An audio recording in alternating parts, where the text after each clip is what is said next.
Hello everyone and welcome to the live stream. I hope you're all very well this evening. Sorry I'm a little bit late. Had an offline problem, but it's sorted out. Let's see, we have Derek on the stream. Great to see you, Derek. Tiny Demolition Lover, hope you're well. We have Ends of the God, great to see you. Derek, great to see you. Derek M, Derek McCall and Derek R. We also have Audrey, great to see you, Audrey. Colin Killer, great to have you all moderating. We have Lenahan, great to have you on, Lenahan, once again. Rick Stewart, great to see you. Mega Harry Bomb, it's Friday. Hello Max and all you lovely lot. Tea and a spiff to all. We have Audrey, great to see you. Who else have we got? Norflinger, great to have you on. Chatty Rat, great to see you. Hugh, great to have you on. Roshin, great to see you. Playing Jilly, great to have you on. Great to see you. And Katrina Bryce, Fearless Wolf, great to see you. Who else have we got? Gene T, CGM, great to have you on, CGM. Young Ralph, Alex, and so many more. I can't say hello to everyone. We're to 281 viewers, that's great. Hope you're all very well this evening. Hope you had a good week and hope you're going to have a wonderful weekend. Let's see. Well, what we're talking about tonight, we're going to talk about a little bit about Brexit, talk about Boris Johnson. And, you know, what happens a lot of the time is I have the stream set up, ready to go, and then some story drops about an hour or even half an hour before the stream. And it seems Mr. Pincher, wonderfully named, the chief whip, or one of the whips, in the Conservative Party has resigned. So there was speculation of whether this guy would resign or not, but in the end he did, which is the honourable thing. Could you say that? Like, you know, what's interesting is you have a lot of MPs who will not resign, and then they do resign because they're under a lot of pressure. And then you have Boris Johnson, who is under a lot of pressure as well, but will refuse to resign. He never seems to resign. Never willing to resign, I should say. Mr. Fibble, great to see you on the stream. Hope you're well, Mr. Fibble. Love the name. Thank you so much for that super chat. Super sticker, I should say. Deputy Chief Whip. Thanks so much, Katrina. Mr. Whippy gets frisky. So it says here, in case you missed it earlier, one of Boris Johnson's closest allies, Chris Pincher, yes, because he was pinching a lot it seems, has been suspended as a Conservative MP and will be investigated by Parliament's complaints watchdog for allegations of he drunkenly groped two men. Number 3, thanks so much for that super chat. Self-promotion. I stood with Steve in Liverpool on Tuesday, shouting into the void. I spoke about the new law, Justin Assange, the barristers' strike, etc. No feedback other than a few gobsmacked faces. No police around. Thanks for that super chat number 3. So, yes, Steve, it's great that you were there with Steve. Some people had actually told me that they had gone down to see Steve. I think it was Political X. He was telling me that he had actually gone down to see Steve in London, but he couldn't find him. He wasn't there, so he was probably in Liverpool with yourself. So that's great. And it's amazing what's happened with Steve, where he was a sort of reverse, well, a Streisand effect, if people don't know. So Priti Patel and the government are trying to shut up Steve Bray, and he's received, I think, over £200,000 in support for his campaign to hold Boris Johnson and the government to account. As I said before, the media are not willing to hold Boris Johnson and his government to account. Parliament can't. The Labour Party and the opposition parties are unable to because of the rules within Parliament. So it takes someone, and Steve seems to be that someone, and he's doing a wonderful job. You know, and if you can, I know times are tough, but if you can, try to support Steve in his endeavour, because he's, and I talked about him before, he's a wonderful guy, really down to earth type of guy, And he cares about democracy and he cares about free speech. And he said himself, you don't have to agree with me, but you have to support the idea that I'm pushing. It's great. So it's great that you got to see and protest with Steve. I'm hoping to be in London within a couple of weeks. There's some special events on, EU events in Britain, and maybe something related to Byline Times, but I'll keep you guys posted. If all goes well, I'm hoping to be visiting London in about 2 weeks, and if some of you guys are in London, maybe we can meet up for a beer or something like that, have a chat. But I'll keep you guys posted. It'd be great to hang out with some people, and it'd be great to get involved in some events that are taking place. But I will of course keep you posted. The more information, I have very little information at the moment, but we'll keep you posted on that. Anyway, it says here, Pincher, who resigned as Deputy Chief Whip on Thursday, was reported to be reported to the Independence Complaint and Grievance Scheme, which looks into allegations of misconduct by MPs. The referral prompted the Chief Whip, Chris Heaton Harris, to suspend the Whip from his own former deputy after almost 24 hours of pressure on Johnson to act against Pincher. With the MP suspended, the spotlight has turned on what the Prime Minister knows about allegations against Pincher, who had previously resigned from the Whip's office in 2017 following claims he had made untoward passes at a Tory colleague and acted like a pound shop Harvey Weinstein. He was cleared of wrongdoing in a party investigation. On Friday, the Prime Minister's office official spokesperson denied that he had known about the specific claims before appointing him as Deputy Chief Whip in February. Well, of course, Boris Johnson would, appoint somebody like this because this is Boris Johnson. Boris Johnson acts like this, so it wouldn't be like Boris Johnson would look into this guy's history and go, well, this guy has been doing some dodgy things in the past. It probably wouldn't be a good idea to hire him. But Boris Johnson has been doing dodgy things in the past and in the present, so it makes perfect sense for him to go, well, he's just a bloke like me, just another one of the boys. Gareth McDonald, thanks so much for that super chat. Very important question here, Max. Are you wearing your pronoun in bold name tag? Name something to be angry. Need something to be angry and the red-faced about this evening. So thanks so much, Gareth. Yeah, Gareth's talking about, of course, the Halifax Building Society, which allowed its staff for this month to wear their pronouns on a name tag. So you'd have, for example, Max with he, him, whatever, and the usual people who are angry about these things, how does this, I love the expression, show me on the doll where the name tag hurt you. This idea that, these people have to be angry about something. So, the GB News viewership, 150 of them, it seems, cancelled their accounts with the Halifax. 150, not thousands, not tens of thousands, just 150 people.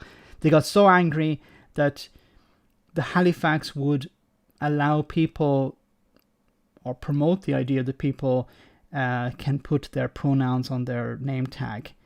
That's just gone beyond the beyond. That's beyond the pale completely. Down with this sort of thing, So they decided to cancel their accounts or pretend that they cancelled because they would say on social media, I cancel my account, and they probably didn't, because it's a bit of a hassle actually closing your account, because if you have direct debits and if you have savings or if you have some money in the account, there's a bit of paperwork to be done, and these people are probably just too lazy to do it. I would be. It's a bit of a hassle changing your bank account and all of this for something like this. If you discovered that they were, engaging in some sort of international criminal activity, if they were, supporting slavery or something like that, then, yeah, you would say, okay, out of principle, I'm going to close my account and I'm going to make an issue out of it. But yeah, I'm going to close my account because they're allowing people, members of staff, to wear their pronouns on a name tag. That has zero impact on my life. Yeah, I'm going to do that. Thanks for that super chat, Gareth, and it just shows the absurdity of the right wing in Britain and how easily they are motivated by very sinister elements. You know, the likes of GB News, who have been running with this. Just tell the Halifax that your name is Putin. So just to stick with this story about the deputy chief whip, you know, this person he's been kicked out. We've heard how, for example, Neil Parish resigned. He was under a lot of pressure and he resigned because he was watching porn in the House of Commons and in the select committees. This is much more serious in a sense. The deputy chief whip groping two men while he was drunk is unacceptable, so he has to resign. This will likely trigger a by-election, which will be another embarrassment for the Conservatives, although it's in a pretty safe seat, it seems, and it's likely not. There's a hope that the Labour Party can win the seat, but it's not a guarantee, so it could go to the Lib Dems. But we'll have to wait and see. But it's likely that if he does resign as an MP, because he can resign from the party and remain as an independent, but you would be hoping that he would resign as an MP if he was found to have if he was found guilty in this investigation. DC, great to see you on the stream. Hope you're well. Hi, Max. I know you're not a betting man. Would you put money on a Scottish referendum happening in October next year? Yes. I wouldn't even bet on it now. I would say it's a guarantee. You're going to hear a lot of... I'll talk a little bit more about it during the stream, of course. But I know you have asked me before, DC, about the probability of a Scottish referendum. And now we know it's going to happen in October 2023. 19th of October, to be precise. The Conservatives will try and throw whatever they can in the way of this. Of course, they've been saying now is not the time. There's a cost of living crisis. You need to focus on that. But so what's going to happen is this is going to go to the Supreme Court. I don't know if Nicola Sturgeon believes she will win it, so the Supreme Court will back it. No one really knows until we hear the verdict from the Supreme Court. But if it fails on that path fails, there is an alternative, and the alternative is at the next election, general election, the SNP will run on Scottish independence as a manifesto pledge. So there won't be need for a referendum. Because if you try to go with a referendum through the legal way and the government and the Supreme Court block that, well then the alternative is, okay, vote for us. This is our party manifesto. If we win a majority, then we start Scottish independence. Now, I would be more supportive of that because I think it's safer in a sense, and it's difficult for the political parties to undermine, because it's more difficult. It's easier to manipulate people and convince them to vote to remain in the UK, to vote against independence. You know, you throw a huge amount of money at it, you use a lot of scaremongering, and you may be able to convince enough people who may be sitting on the fence to come down and say, well, no, now is not the time, and they'll vote no. But it's much more difficult if the SNP say we're going to run on a manifesto of independence. So vote for us and we'll deliver independence. The problem, I think, with that is you would see massive pushback from the Westminster government. It would be not respecting, if they tried to do that, they would not be respecting the will of the Scottish people. If a majority of the Scottish people voted for a manifesto that said independence it's a open and closed case, but I imagine the Westminster would not play ball, especially a Tory government. Thanks for that super chat. So yes, I wouldn't even bet on it because it's a guarantee. It's going to happen if, of course, if the Supreme Court come back with a yes.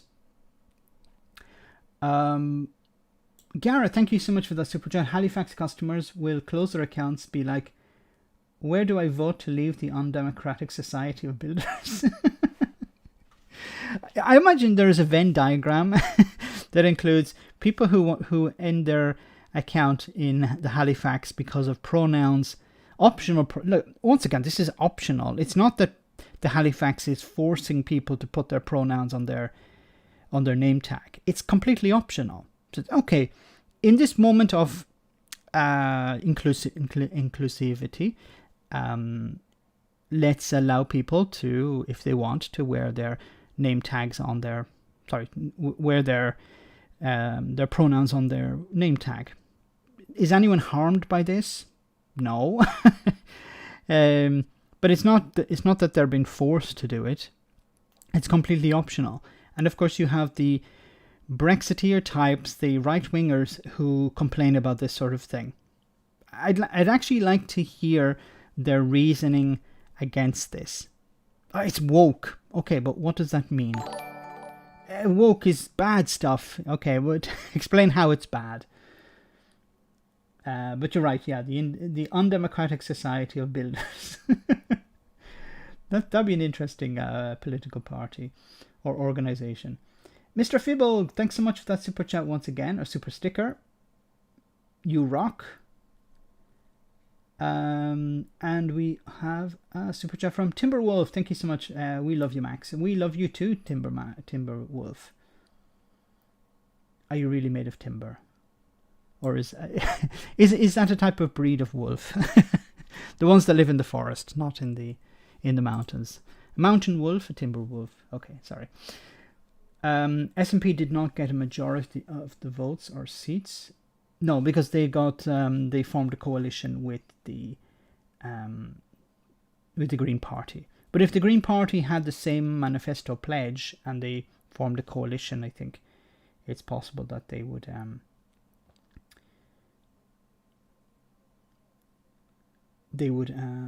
be able to push it through anyway. Wayne, thank you so much for that super chat. It's a loophole. May I close my Halifax mortgage account in fake protest? I wish. Yes. So I'm not going to pay my mortgage anymore because name tag pronouns, that's it. No man has the right to fix the boundary to the march of a nation.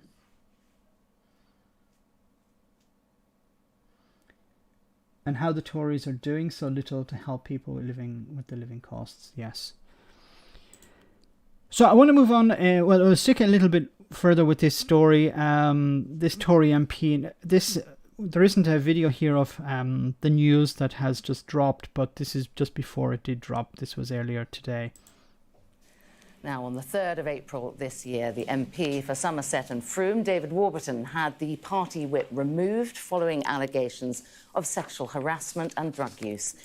Aren't the Tories wonderful people? They talk about, family values and morality. Well, they used to anyway. And this is what you get. He faces a parliamentary investigation. In the same month, Tiverton and Honiton MP Neil Parish, now he resigned after watching pornography in the House of Commons.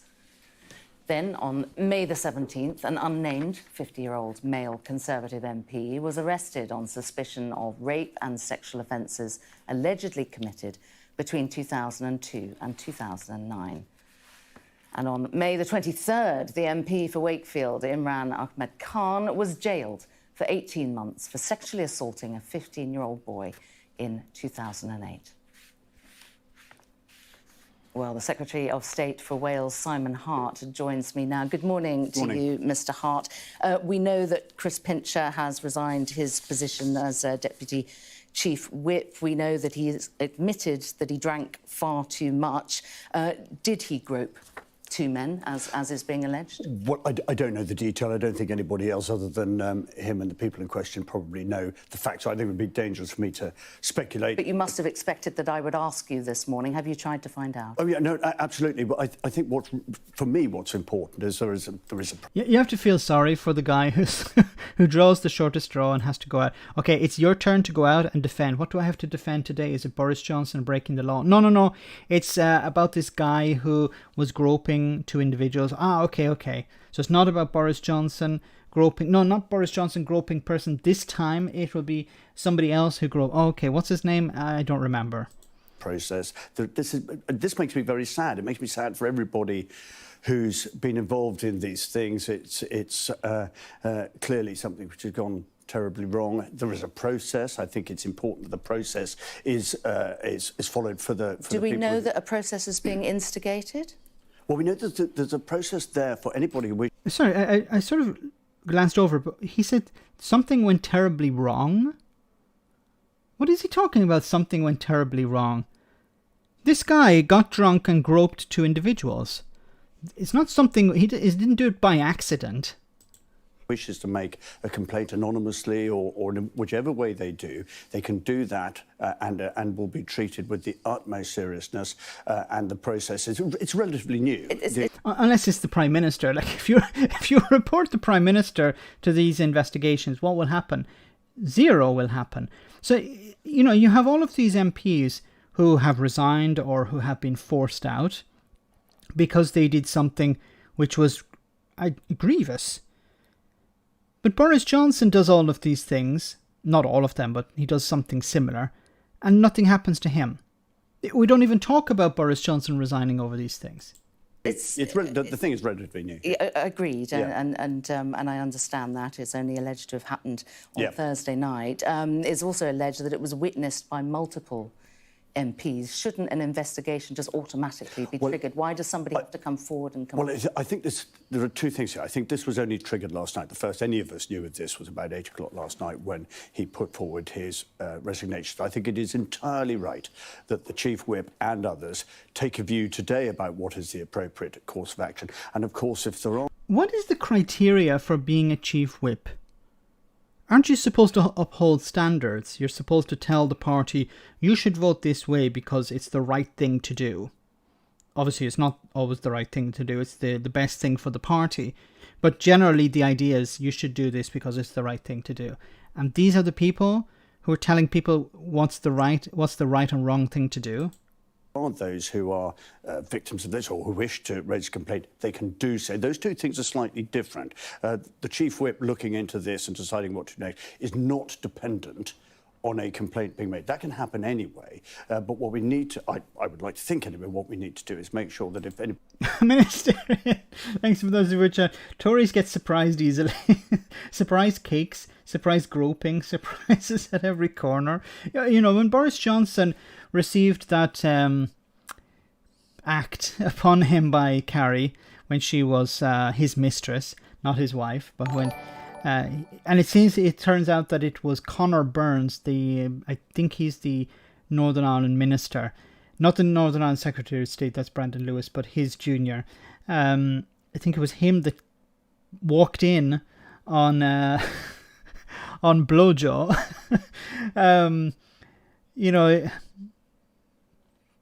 I hope the guy is getting some sort of compensation. It was probably a horrible sight, but and I don't know how far along it was, but and I also wonder how many other things has Boris Johnson done in his office that we discovered that this is what happened in his office as well. So what I mean by this is, Boris Johnson obviously felt, well, I can get away with this. I can get away with her doing this to me in this office. Either because he's arrogant or because he has done other things and people have seen it and said nothing. So you can imagine how far Boris Johnson has gone with maybe Carrie or others in his parliamentary office and got away with it because either people didn't notice or they did see it but they said nothing. Gareth, thanks so much for that super chat. Tory government going to the Supreme Court over Indy Ref 2. But I thought that the UK's judiciary was flooded with lefty lawyers, do-gooders and militant activists, right? Blow and go for the Johnsons. Yeah, they're all against, the Tories, these the Supreme Court, yeah. These damn lefty lawyers. Maybe that's what they should hire. The Tories should hire some lefty lawyers to help them deal with the second independence referendum. That might work. When he does wish to make a complaint, we don't try and prejudge, and then we don't try and make this more complicated than it already is for them. They should be allowed to come forward.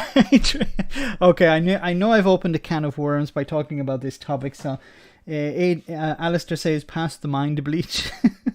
That's something Donald Trump was doing. No, that was Into the Lungs, I think.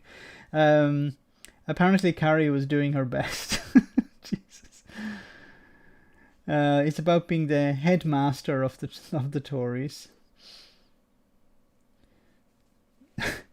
Boris Johnson's BJ is now Williamson, is how Williamson got his knighthood. Allegedly, Cavan lad, it wasn't Gavin Williamson who got his knighthood for this.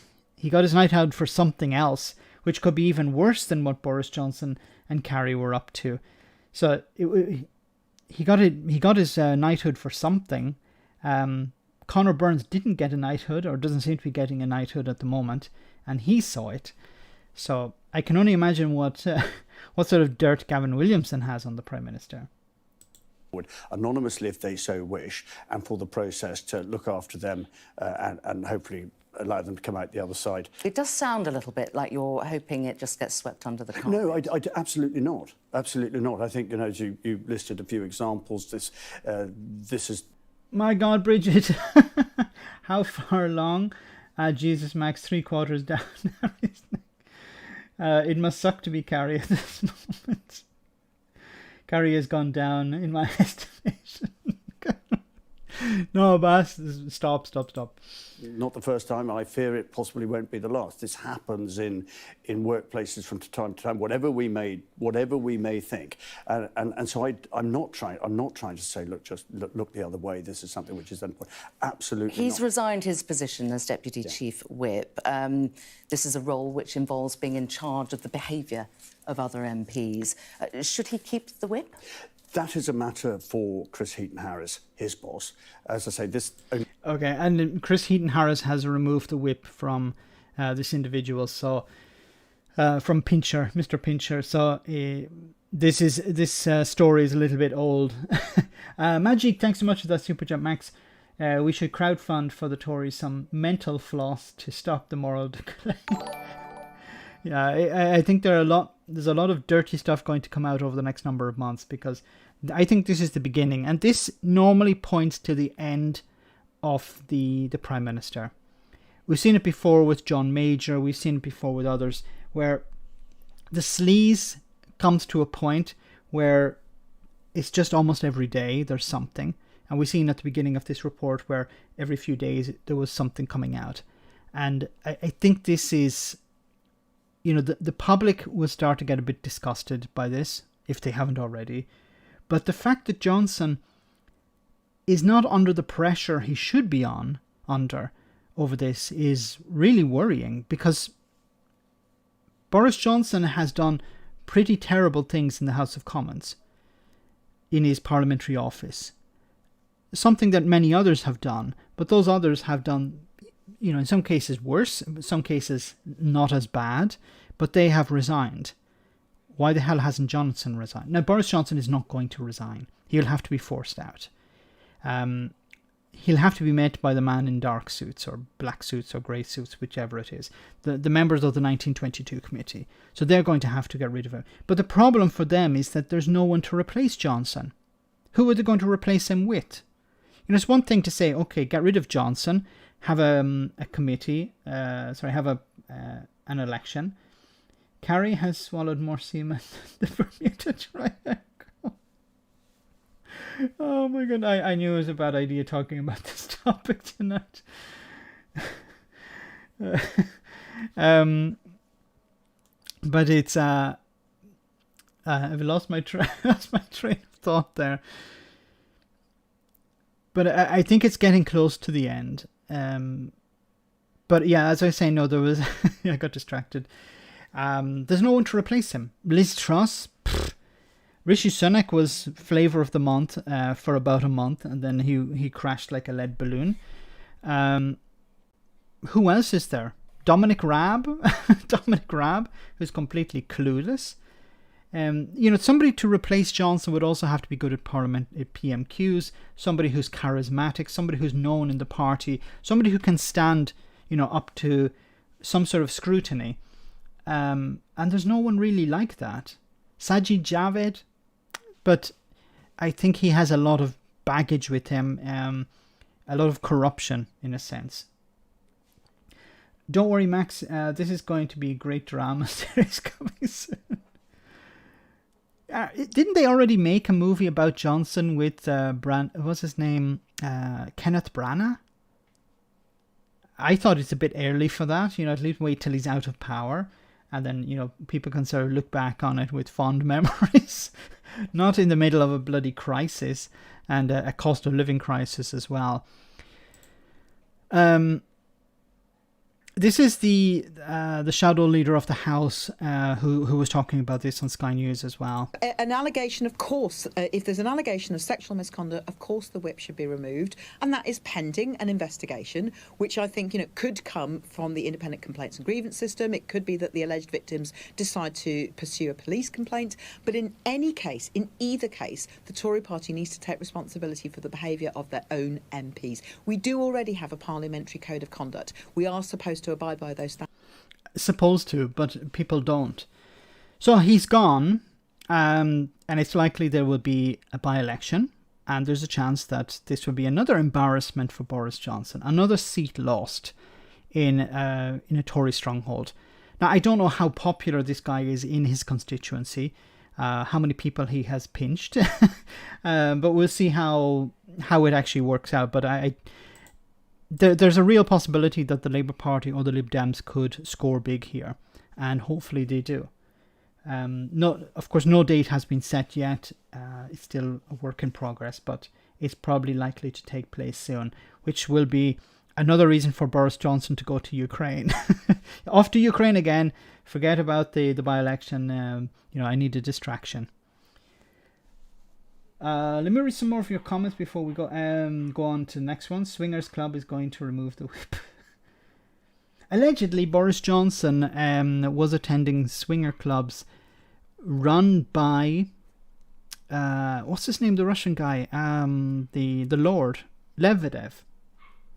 Allegedly, he was hosting swinger clubs in Italy some years ago. I think it was back in 2012 or 2000. No, it was actually. When Boris Johnson was Foreign Secretary, he was invited to one of these parties. He slipped away from his security team, and he joined one of these parties, allegedly. Now, are you surprised? Of course not. This is typical of what Boris Johnson would do. But the fact that he's, engaging in things that are put on for him, activities put on for him by a Russian billionaire, and Boris Johnson it's very difficult for him to keep it in his trousers. There's a risk that what sort of secrets were extracted from him. What sort of did Berlusconi attend? I think Berlusconi did attend some of these parties as well. Boris Johnson is, we used to laugh at Berlusconi, his sex parties and his extravagant lifestyle and his gold wallpaper, stuff like this, but it's not that different with Boris Johnson. Boris Johnson's just a younger version. He's training up to be a future Berlusconi, and probably that's the way he's going to go.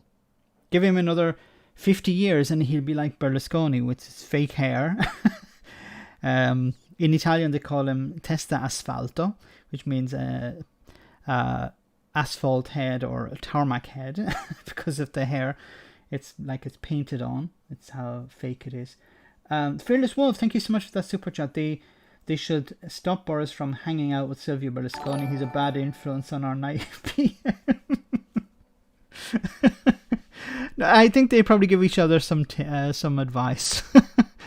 Not sure it's the malice goes in one direction.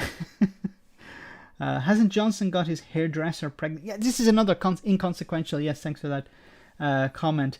Yes, that news. It seems that Boris Johnson may have also got his hairdresser. Boris Johnson has a hairdresser. What the heck was she doing? She definitely wasn't doing his hair, okay? Unless, no, I'm not even going to go there. He has a hairdresser. He definitely wasn't getting his hair cut. It's beyond a joke. If this was a movie, you would say it's a crap movie. This is unbelievable. You can't suspend your disbelief long enough to actually watch the movie. It's just beyond absurd. And while all of this is unfurling, you also have the cost of living crisis that needs to be dealt with. Naughty Max. Boris, bird or bloke?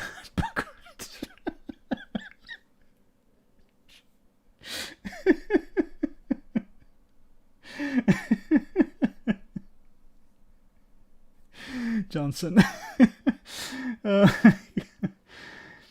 Boris Johnson has a hairdresser and an ethics advisor. It's just a dream. Yes. What's his mega hairy bum? Was his hair microfabricant? Oh my goodness. Gareth, thank you so much for that super chat. I've never been able to refer to him as BJ again. I'll never be able to refer to him as BJ again. Oh my goodness.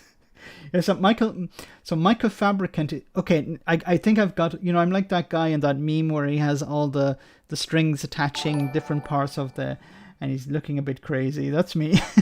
So Boris Johnson's hairdresser is Michael Fabricant, and Michael Fabricant has a kid for some reason. Okay, and this kid is going to be what? Is another one. He's like, Boris Johnson is a bit like Robert Baratheon from Game of Thrones. He has kids all over the place. He doesn't know how many they are, and somebody's going to have to go out looking for them. Oh my goodness, I'll never be able to call him Bojo again. No. Anyway, let's move on to the cost of living crisis here. Petrol and diesel prices rise again. UK petrol and diesel prices have hit new record highs again as June ended with more pain at the pumps, which is weird because the price of oil is said to be dropping, but the price at the pump is going up. Ministeri, thank you so much for that super chat once again. For some uplifting video, can you show a clip of the European flag being brought into the Ukrainian parliament? That would cheer us up somewhat. Yes, definitely. Let me bring that up. Let me find the video. I'll just show it very quickly.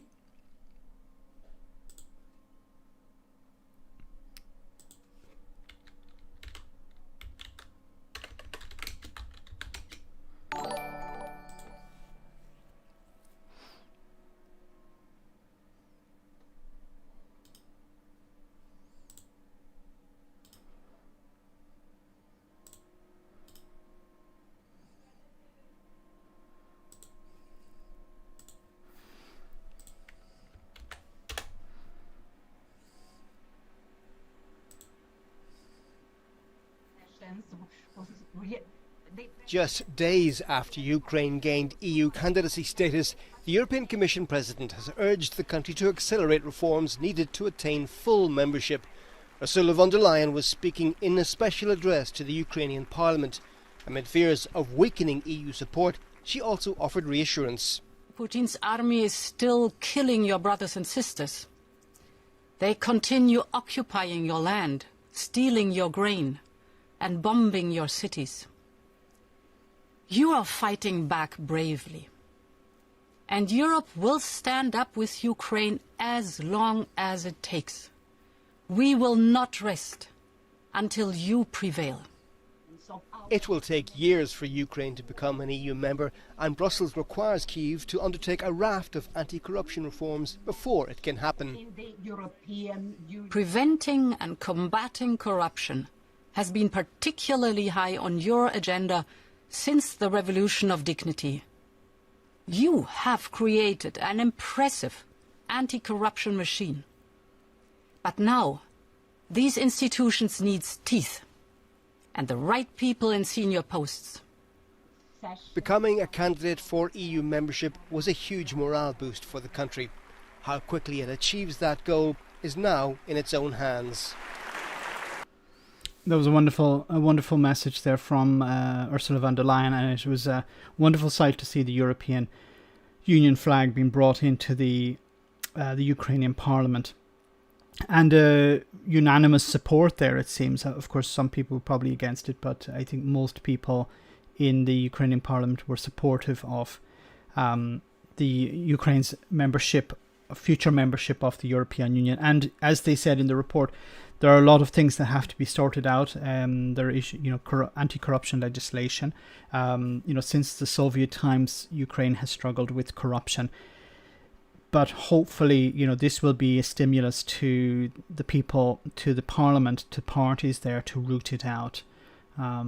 It's important that, this is not this important step is a step in the direction of Europe and not a step backwards. As a result of corruption or problems within its legislation. And thanks for recommending that video. Yes, I wanted to talk about it. I wasn't sure whether to do it on the stream or to do it in a video.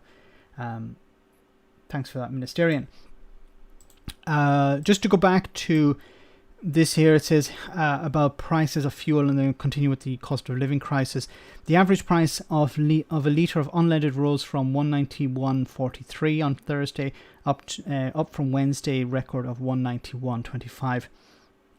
Diesel headed towards £2 a litre for the first time at 199.05. June was a month of regular price hikes, which saw no signs of offering relief heading into the weekend, warned the AA. James Consul, head of Roads Authority at the AA, urges drivers not to abuse staff at petrol stations, where it is now costing over £1.05 to fill £105 to fill a 55-litre family car. With Wimbledon well underway, drivers may be forgiven for borrowing the ironic rant of John McEnroe as they pull up to the pump. You cannot be serious. However, with some reports of aggressive behaviour towards forecourt staff, we urge people to channel the Zen-like mentality of Roger Federer when refuelling and not abuse staff. It is not their faults, which is why the AA is directly challenging the government, retailers, and the CMA to find a quick and effective solution. The wholesale price of fuel continues to fall, yet drivers and businesses are seeing the price go in the opposite direction. Some drivers are now making 2 payments per tank as self-service pumps cut off at £99. A potential substantial cut in fuel duty, which was called for a week ago, cannot come soon enough. With the retailers keeping lobbying the price up, the rest of the nation is desperate to see the price smashed. Yeah, I think a lot of this is speculation. It has to be speculation. If the retail price is dropping, and I said this before, when you look at the oil price or the wholesale price of oil or petrol goes up, petrol pumps will increase the price the very same day or the very next day. When the price drops, it takes some time for it to come down. When the wholesale price or the price of oil drops, it takes a while for it to come down. So I think there's a lot of speculation going on here.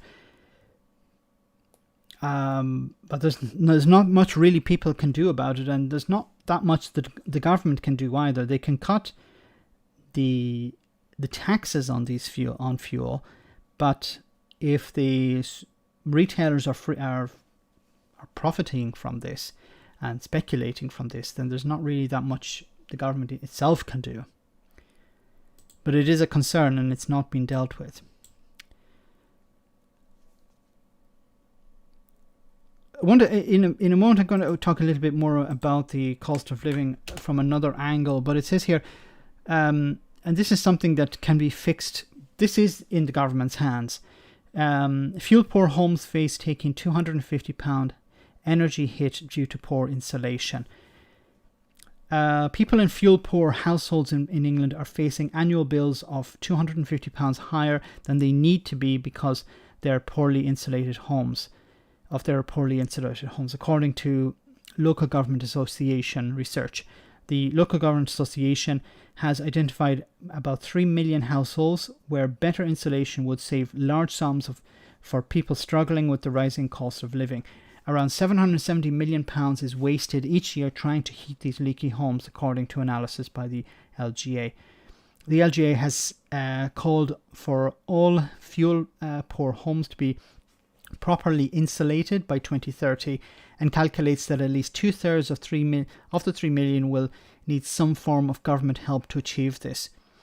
This is, something that people have been talking about for years. If the cost of living crisis, what's happening, people are spending huge amounts on energy, heating their homes. But if you increase the insulation, if you have better insulation, it doesn't require you to heat the homes as much. People will save money.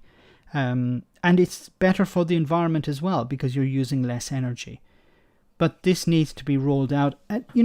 This is also a great way to create jobs because you need people to produce the insulation. So you need factories to produce the insulation. If you're not importing it from abroad, if you're producing it in the UK, this is a great idea. Produce it in the UK and get contractors. Contractors can be hired, trained to put in this insulation, and you create jobs. You save money for the country. You save money for people. And then people are able to spend their money not on fuel but on normal things instead of handing it over to these energy companies, which channel it, of course, to their shareholders. But it's better for the environment, better for ordinary people, and it creates jobs and it pumps money into the economy. Because if you're a contractor, great, I have loads of work now, I have lots of money, I'm able to spend it in the economy. Start my own business, hire people, train people up. This is a way to restart. There's a Green New Deal here that's just waiting to be funded by government, but it requires massive investment. But as I said on numerous occasions, when it comes to helping people, it's a cost. When it comes to helping the banks or to helping certain companies who have donated to political parties, it's investment. When it's helping people, it's never investment. It's always, how much is it going to cost? How much is it going to cost? When we go to war, we don't say, how much is it going to cost? We just say, yeah, whatever it takes, we'll spend that money. Change needs to happen and happen now. Because as soon as you put in the insulation, people start to see the savings immediately. This isn't something that you put it in and you start to see it over 10 years. No, as soon as, there's a rising, the bills are starting to rise again in October. So between now and October, you could be setting up a project, giving it sufficient funding, identifying buildings that can be insulated, and putting that insulation in, hiring companies, getting these companies to hire workers, young people even, just out of high school, get them trained up, get them installing this insulation, and you help people and you invest in the local economy as well. I have double insulation, and in summer I need air conditioning. No one tells you about that part. It depends on the type of insulation, yes. I think an issue maybe in the UK and in Northern Europe is a lot of the houses are designed to hold in the heat.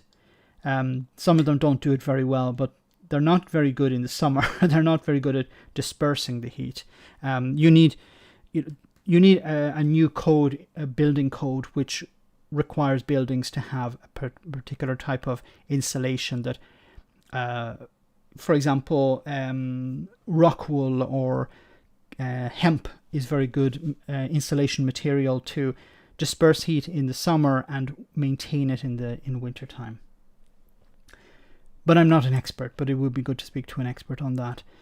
The UK is not the only one suffering the cost of living crisis, of course. It says here, inflation in Eurozone hits record 8.6% as Ukraine war continues. Inflation across the Eurozone has soared to a record of 8.6% in June as Russia's war in Ukraine adds to the cost of living crisis. Figures from EU stats agency Eurostat showed consumer price inflation increased from 8.1% in May, reaching the highest levels since relevant records began in 1997, 2 years before the euro was launched. No, the euro was launched in 2002, not 2 years, 4 years. Adding to pressure on the European... yes, the euro was officially launched in 2002, but it was introduced in a sense in 2000. Anyway, 99, sorry. Adding to the pressure on the European Central Bank as it plans for the first rise in interest rates for 11 years later this month. The latest snapshot shows energy prices rose at an annual rate of almost 42% in June compared with 39% in May. This is, once again, the insulation. This follows on from the insulation story.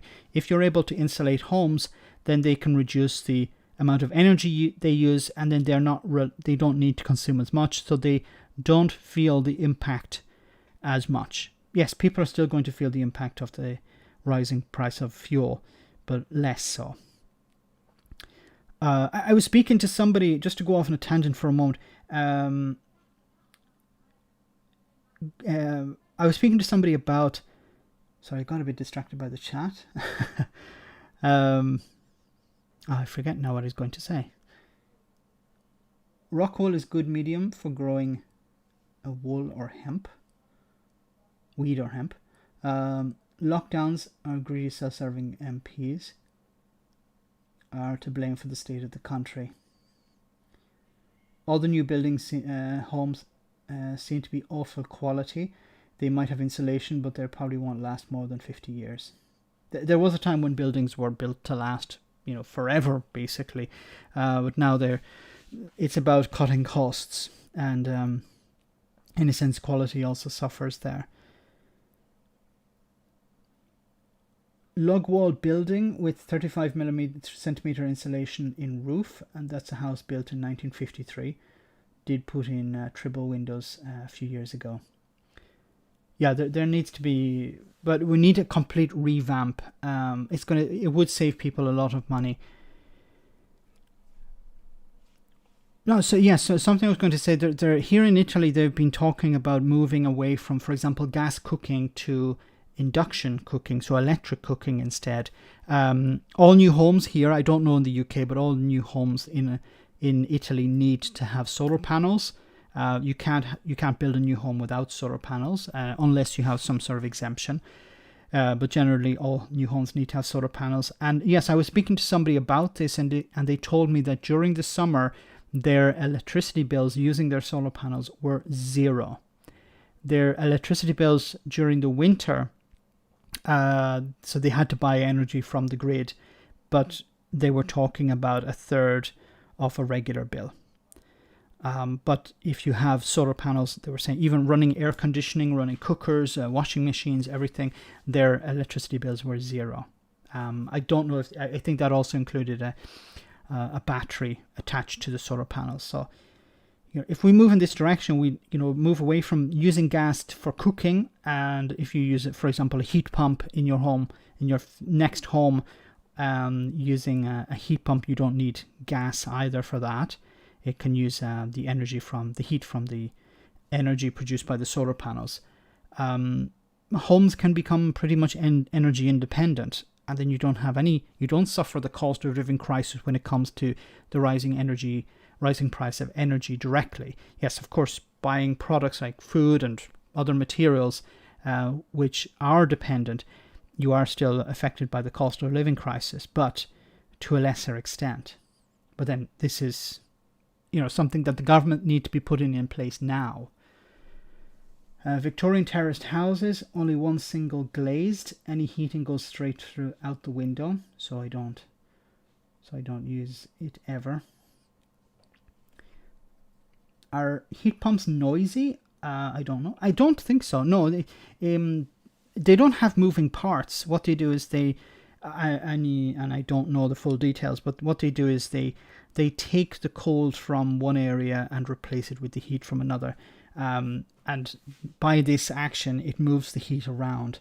It's constantly taking heat from one place and heating it using the panels or something like that. It's a closed system when it comes to, for example, underfloor heating or whatever. So there is no mechanical part, so it shouldn't be noisy. But I've never actually seen one in operation. Anyway, I just wanted to move on. Before going on to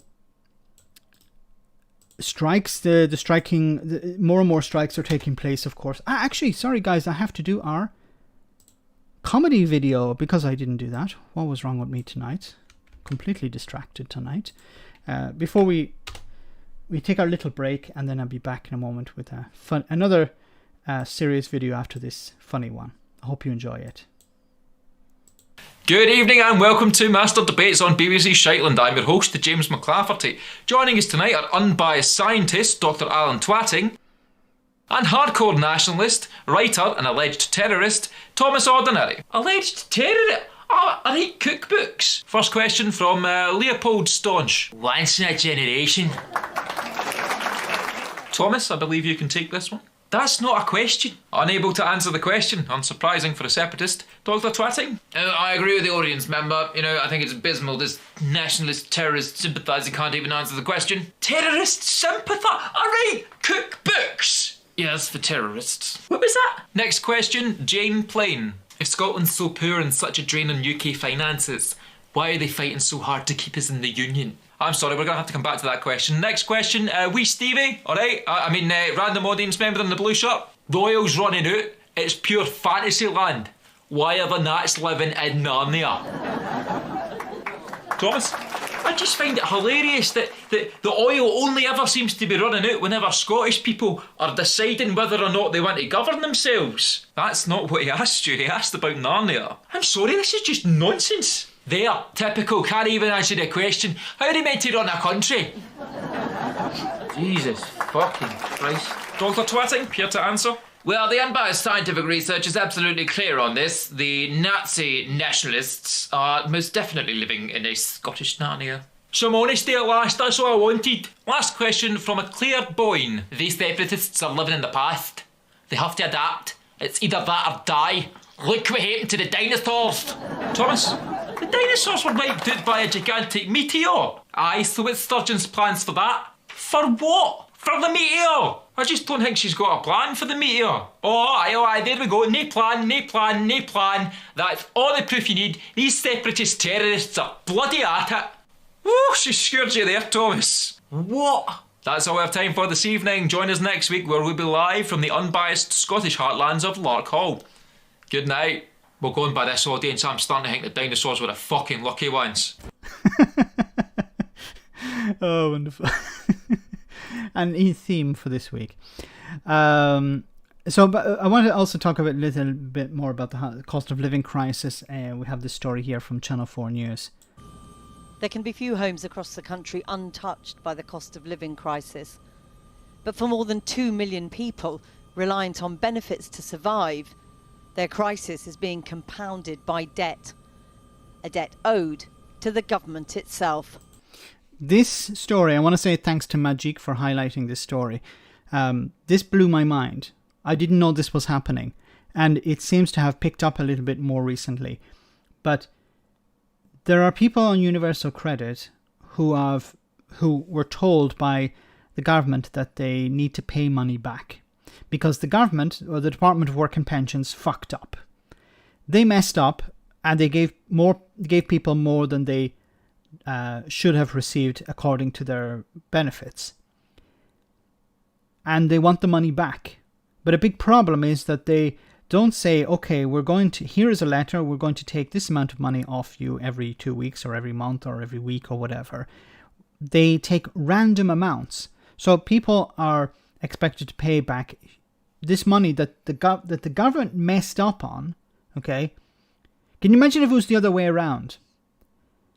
And you you messed up, and you said to the government, "Yeah, I'm going to pay you back," or you know, you have to pay me back. Yeah, I messed up, but you have to pay me back.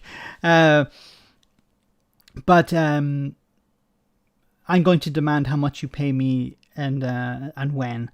I don't think the government will go along with that. So, you know, if they mess up, they decide, yes, we will. You have to pay us back at this rate, and we're going to take it directly from your benefits. But if they mess up and they underpay you and they have to pay you back, you'll have to go through hoops to get that money back. And people have said that before. They've been underpaid with benefits, and they've had to jump through hoops, call people, wait online, wait on the phone for hours, send emails, get charities involved to get their benefits reimbursed, that the ones that they didn't get in the first place. But when the Department of Work and Pensions messes up, yeah, we just take it directly and we won't tell you how much and when. That's my cupboard. It's 3 weeks since River Olivia Rose got her last universal credit payment. Her bank account is empty, she says. Her fridge is not much better. I've learnt to eat as little as possible. I've lost a lot of weight, but you just learn to not rely on too much.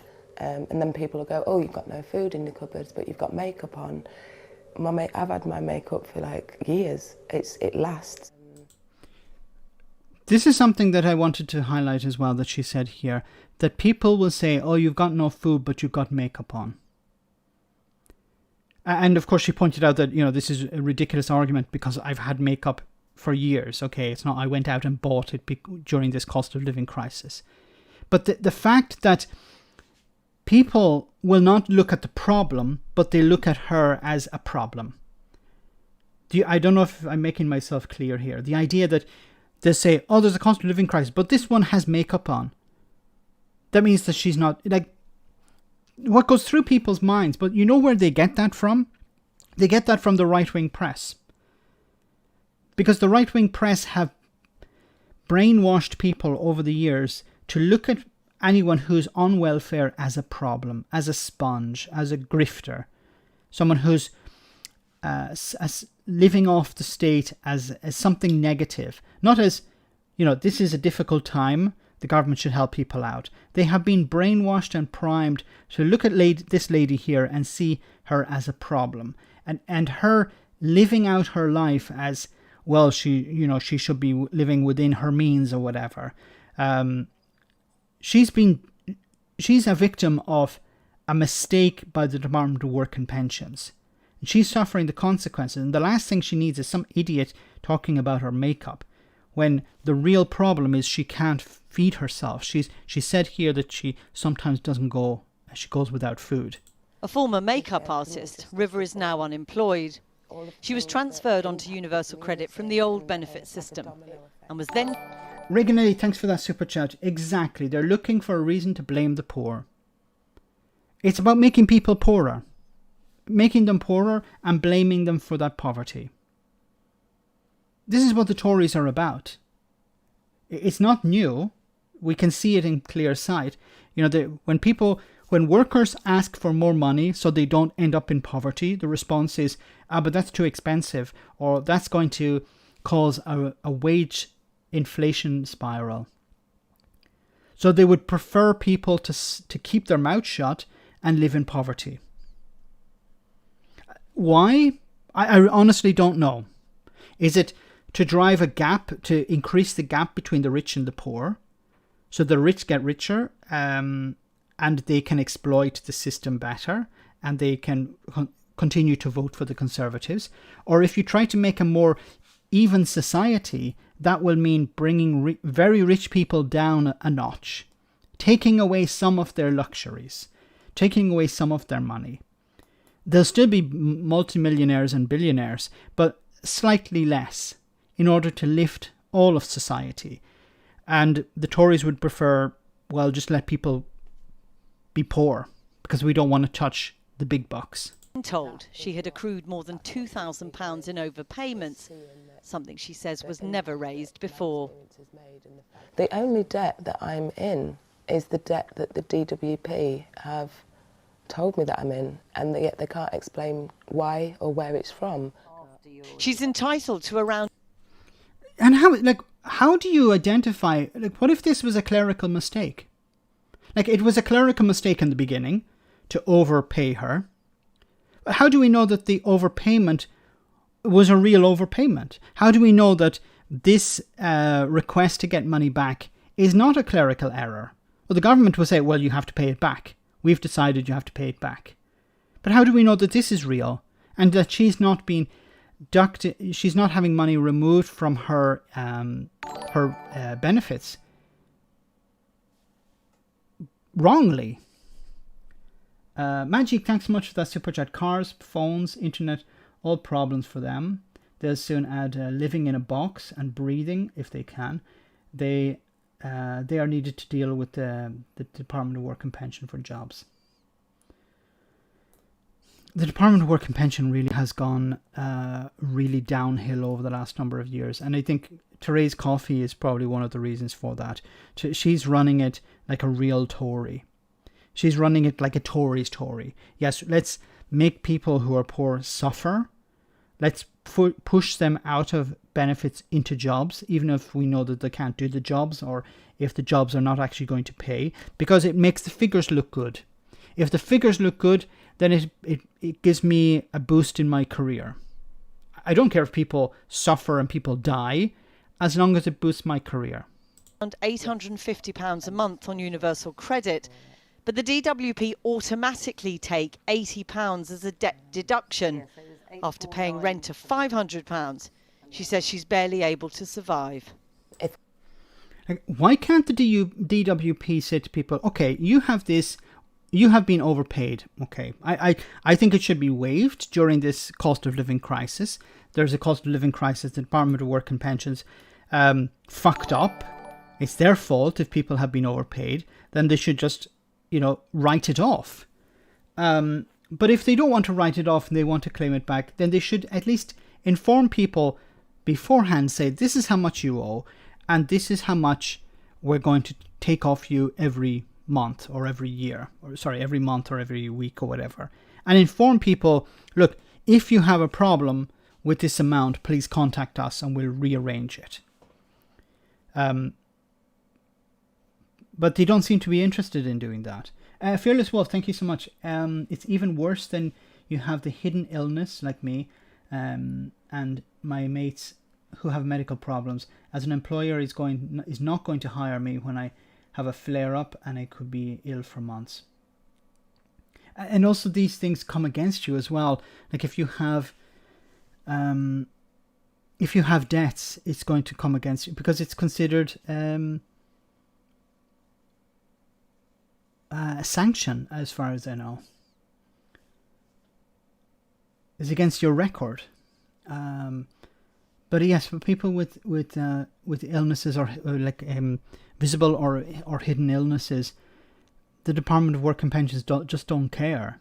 I've heard stories about people who were forced to do jobs like with physical labour when they had back problems. The Department of Work and Pensions, agents were saying, "Can you lift this box?" "Yeah, I can try. I can lift it now. I can struggle." "Okay, that means you can lift boxes all day." If I was in debt with anybody else, whether it be, TV licensing or a loan or something, it would be explained to me, and a reasonable adjustment in my payments would be acceptable. But then when it comes to the government taking it straight out of your benefits, there's no explanation. It's not a reasonable amount. Overpayments to universal credit totalled more than £5 billion last year, according to the Department for Work and Pensions. Debt charity. Rishi Sunak wrote off £9 billion in furlough payments dodgy furlough payments. He went, yeah, we'll just write them off. We're not actually going to try and claw it back. But when it's universal credit, yeah, we're going to get that money back. Isn't that weird? Charities say they absolutely understand the drive to get that debt paid back, but that the system is so flawed, it's pushing people further into hardship in the middle of a cost of living crisis. They say too often the debt is poorly explained and is taken out of benefits automatically at rates as high as 25%. The debt charity Step Change analysed data for 60,000 of their clients on universal credit. 49% of unemployed claimants with an overpayment debt were left with an average monthly deficit of minus £55. Even for those in work on low incomes, more than a third were also left in deficit. Almost all of those with debt deductions going without essentials. And it's due to get worse come October, when energy costs will rise again. Even with all the current government support, the average budget deficit is an estimated minus £118. Caroline Rice lives in Northern Ireland with her 11-year-old daughter. She's a classroom assistant and was transferred from working tax credits onto universal credit during the pandemic. A few months later, a letter arrived telling her she owed the Department for Work and Pensions £800 in overpaid tax credits. Shocked to hear she was in debt at all, how it was taken out of her benefit, equally surprising every month. They just took it out. There was months it was £100 a month. There was months it was 60. There was a month it was £43. Like how can you take out £100 one month and 43 the next, and 60 another? Like how if somebody's not living on a fixed income, they have to budget within that fixed income. But normally the budget is, okay, this is how much I'm going to receive, and this is more or less how much I'm going to spend. Now, of course, with the cost of living crisis, it's becoming more and more difficult to budget. But if you have something like £100 coming out of nowhere, being taken away before you can start your budget, that's going to make it very, very difficult for people to survive, because they will say, okay, going into the month, okay, I'm going to plan to spend this much on food, this much on gas, this much on electricity, this much on other things. But if you're on a very low fixed income and £100 just suddenly disappears, that is it's going to throw your entire budget out of whack. And that has consequences. I never knew what they were taking out. Caroline is part of COVID Realities, a project documenting life on low income. She says taking debt straight out of benefits leaves her and many others without enough to live on. And she worries most about the impact on her daughter. If you're on a very basic living standard and you take £100 away, that's a big, big chunk. It's hard. You feel like you're a failure. Now, and I know I'm not a failure, but you feel like you're a failure. It's nearly implied that you should feel like you're a failure. And sorry guys, but this is what really pisses me off about the Department of Work and Pensions and their friends in the media. This woman feels like a failure. She did nothing to justify that. She's relying on universal credit because she's not earning enough working. She's not working, she's working, and this is not anything against anyone who's not working on universal credit. But the idea behind the Department of Work and Pensions is, well, you should be working, and if you're not earning enough, well, there's this safety net of universal credit. But this idea that they're making her feel guilty. Now, where is this coming from? It's coming from the right-wing media, who've been telling people for decades, if you're on welfare, you're a sponge. If you're on welfare, you're a bad person. If you're on welfare, you're living off the taxpayer. Your neighbours are paying for you. So every time you go out for, I don't know, a fish and chips, or you get an extra can of beer or something because you want to just have a little bit of comfort. I'm not talking about a luxurious lifestyle. We're just talking about a little bit of comfort. You're made to feel guilty about that. The social safety net is supposed to be there to help people, not to make people feel guilty. And it's this toxic environment of convincing people you're a problem. We're giving you this money because, not because you deserve it, but because we have to. No. There should be no request. There should be no questions asked. This is what you deserve because you're a citizen, because you exist here. This is us as a society. We want to lift everyone up. Because if everyone is lifted up, if everyone is living a reasonably decent lifestyle, then we don't have social problems. If we invest now, we don't have problems in the future. I don't know how better I can, explain that. The entire system is fucked up. This mentality of trying to convince people that they're wrong if they rely on benefits. If you go into the Department of Work and Pensions, they'll try and convince you that, well, you can do this job or you can do that. And it's not that they want to help you find a job because they believe it's the right thing for you. It's we need a number we have to reach a target this month. And some of these agencies are private companies that have contracts with the Department of Work and Pensions. They have a target to meet. They don't care about you. You're just a number. And if we can move enough numbers from one side to the other, then I get a bonus at the end of the year. I've pushed people into poverty. I've pushed people into taking very drastic actions within their lives. That's not important. We got a bonus at the end of the year. Go us. Vicky, great to see you on the stream once again. I haven't seen you in a long time. Hope you're well. Thanks so much, Vicky. In my opinion, the Department of Work and Pension makes a mistake. Positive to claim it.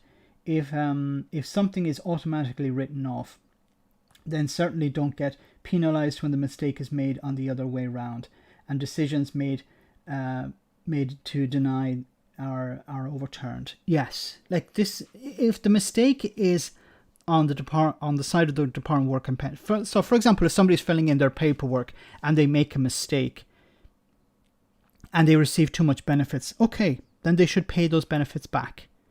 But if it's the Department of Work and Pension that messed up, then they have to own that. They have to live with that consequence, because then there would be an incentive for them to fix the problem. Like, they're talking about £5 billion of overpayments. Somebody messed up. And it should go to the top. The person at the top should take responsibility for this. And who's at the top? Therese Coffey. Who's not very interested in taking responsibility for things, it seems. Thanks, Vicky. Great to see you on the stream. I want to move on from this, guys, because this is very upsetting. But I really hope that stories like this convince people that there has to be another way. I really hope that when the Tories are out, that the Labour Party, if they win power, they will introduce a more humane system. They will provide people with the support they need. They will get rid of a lot of these private contractors that are working within the Department of Work and Pensions and replace them with government staff whose job it is to help people. There will be people, of course, who will try to scam the system, but they are the vast minority. They're the overwhelming minority. Most people, the vast majority of people, are reliant on the system because they have to. They don't have any other choice. Anyway, guys, I want to move on to, of course, Scottish independence. What's happening at the moment with that? As we know, recently the Scottish First Minister, Nicola Sturgeon, has started the ball rolling on we have a date now, the 19th of October 2023 is when Scottish independence referendum is due to take place. And many are trying to throw as many curveballs or any obstacles as possible in its way. And I'm a little bit disappointed with the Labour Party in Scotland, because I understand they're a unionist party, but I think their stance should be, yes, we will support a second referendum, but we will try to convince the public to remain in the union, because we think that's in the best interest of Scotland. Not that I agree with them, but I think that would be a much more honest position to take than to try and block a second referendum. Do you think UBI could be the other system? Yes, I think so, Conservator. Thanks for that super chat. A UBI would be a good step. There are obvious, there are problems with the UBI, whether it be enough to cover benefits, replace benefits. Many people have many health issues and many requirements, so their benefits are significant because of the cost to their lives. But I think for most people, universal basic income would be better than benefits. And as I said before, it would, we're talking about the stigma connected to benefits. This would eliminate the stigma because everyone would receive it. The flip-flop D. Ross, an advisory referendum. Referee or referendum? He's an advisory referee. An advisory referendum. If Supreme Court said no, it's off to the UN courts, etc. Max. Probably yes. Thanks for that super chat, Magic, Conservator, and Alistair. Not to the Supreme Court, but probably the SNP would run at the next election on a single issue of independence. So if they won a majority, or if they won a majority with the Green Party, which would probably run on the same platform, there would be enough of a mandate for within the Scottish Parliament to claim to start independence, or to invoke independence. David McGuinness, Davey, Indy Truck Davey, great to see you on the stream. Unionist, the democracy deniers. I've seen a few of them on Question Time last night, where there's some wonderful people on Question Time. I don't remember where exactly they were in Scotland, but there were a few Tory plants, or somebody said there were more plants than a garden centre. but there were a lot of very intelligent, informed Scots as well, who asked some very difficult questions of the Tories and and the Labour Party involved, and explained things like, for example, how Scotland sells its energy to England, to the UK, to the rest of the UK, and then buys it back from the UK at a higher price, which makes no sense because the Scottish people, Inverness, thanks for that, Claire, they were in Inverness. So it makes no sense that you'd produce energy, sell it to the main grid, and then buy it back at a higher price, instead of just buying it or producing it and selling it directly to the Scottish people. They would pay less, and the rest of the UK would suffer or wouldn't even notice the difference. But the people in Scotland would notice the difference, especially during a cost of living crisis. But energy is not a devolved issue. It's not a devolved matter. So it's run by Westminster. They decide. We need a border tariff, Max. Question time equals stacked tripe.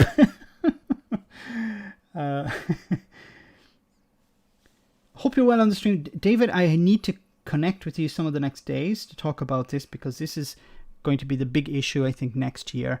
Maybe not this year, but definitely next year. At the moment, there's a lot of talk about independence. And I have a video dropping tomorrow, I think, with your old friend, Gordon Brown, talking about independence and how there should be another way.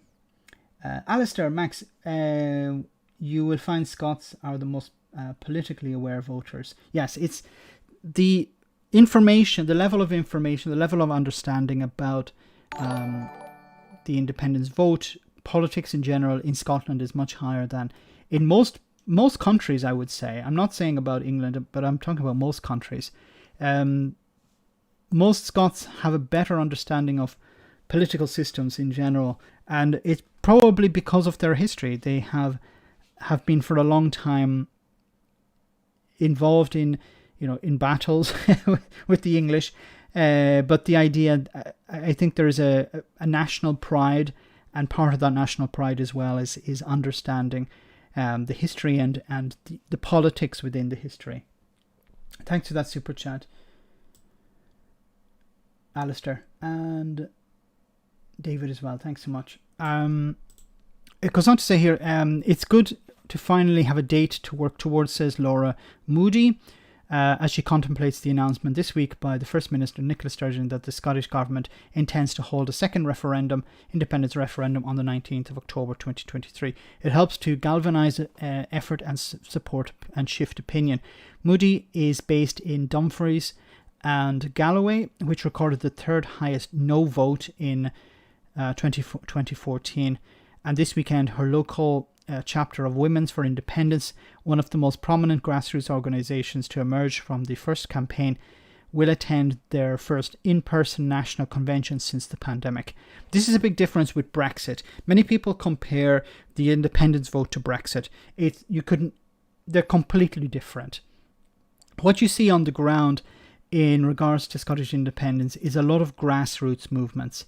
Real grassroots movements. When it came to Brexit, there were a lot of these AstroTurf movements. So these were organisations set up by very rich people under the banner of being grassroots. The idea that, yeah, these are ordinary people campaigning for Brexit, when in reality they were funded by dark money or by political parties.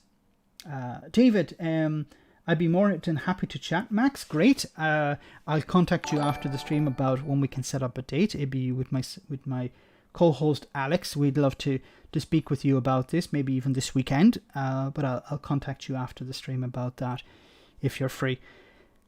It says here, Moody's Group is one of many to revive the Scottish National Party and the wider Yes movement prepared for the summer of campaigning, with the pressure on now to maintain momentum from Tuesday's announcement, when Sturgeon revealed her government has formally requested a ruling from the UK Supreme Court on whether Holyrood is legally able to call a referendum without Westminster's authorisation.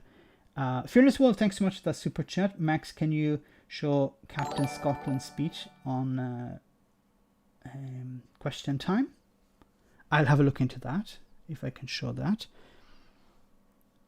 Captain Scotland. I don't know who Captain Scotland is. Is the guy with the big beard? No, who was on question time. SNP sources have said that said the coming months will revolve around galvanising the grassroots, with the party's Yes campaign promising big plans leading up to the party's first in-person conference in early October.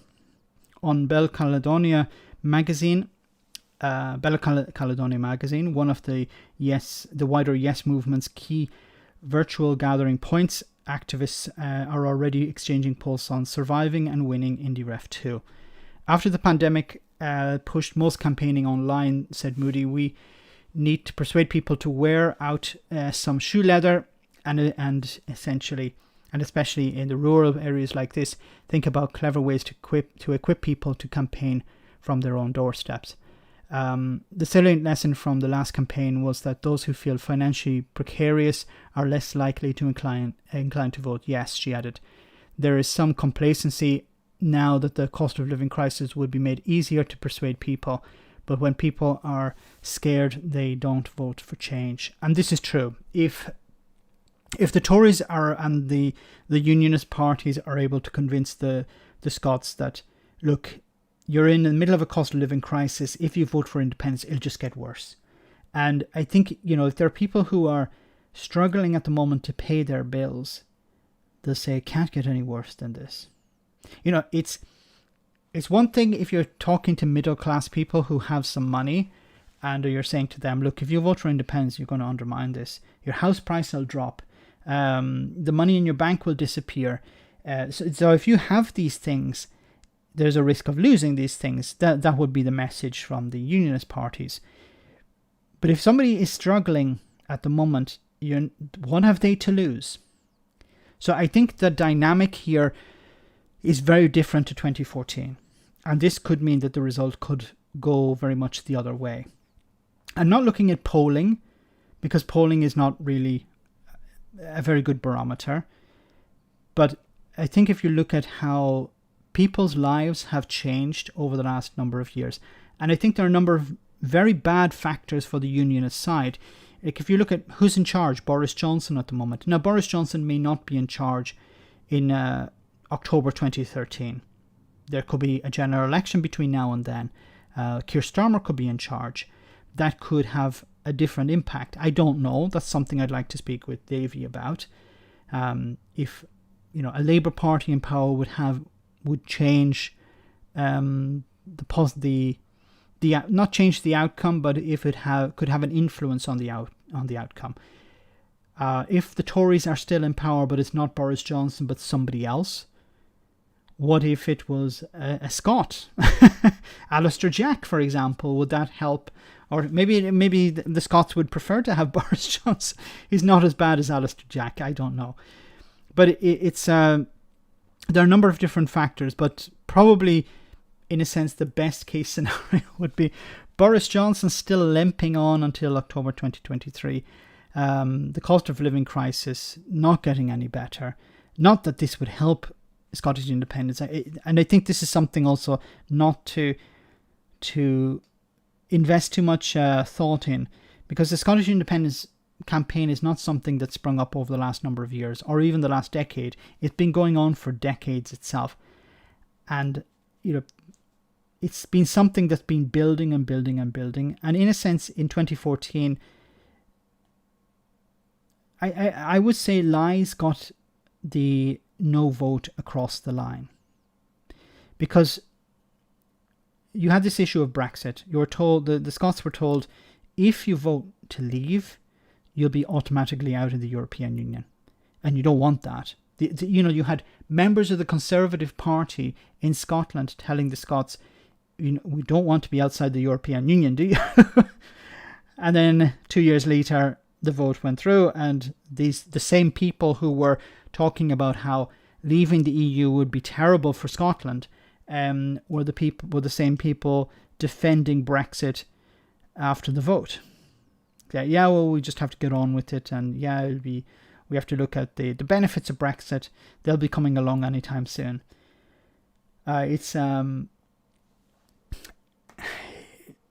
I think that we're going to see the campaigning very differently than in 2014, and the messaging being very different.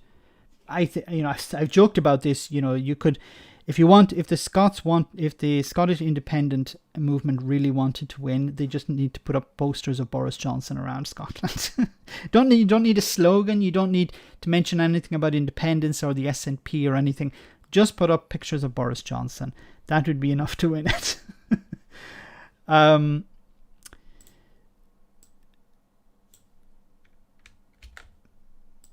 want to show you this clip. Actually, no, before we get to that, there was another story about the Labour Party in England. It says here, Labour will never strike a deal with the SNP, Keir Starmer has pledged. Keir Starmer will vow Labour will never deal with the Scottish National Party and will make it explicit his party will go into a minority government rather than enter talks with the Nationalists in a new effort to spike Conservative attacks on a coalition of chaos. Now, the coalition of chaos was this idea that the Labour Party would go into coalition with others, including the SNP, and it would be chaotic. The Labour leader is expected to ramp up his pledge that the party would not give 1/4 to the SNP and would not grant an independence referendum, which would form part of his summer campaign. Now, is this true? Well, on paper, yes. But we know that it's very difficult for the Labour Party, unless some massive, swift swing takes place.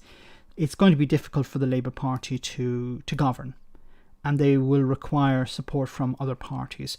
And one of those parties may be the SNP, because the SNP hold a significant number of seats, and it would greatly help the Labour Party if they wanted to form a government. But Keir Starmer can't say this before an election, because it would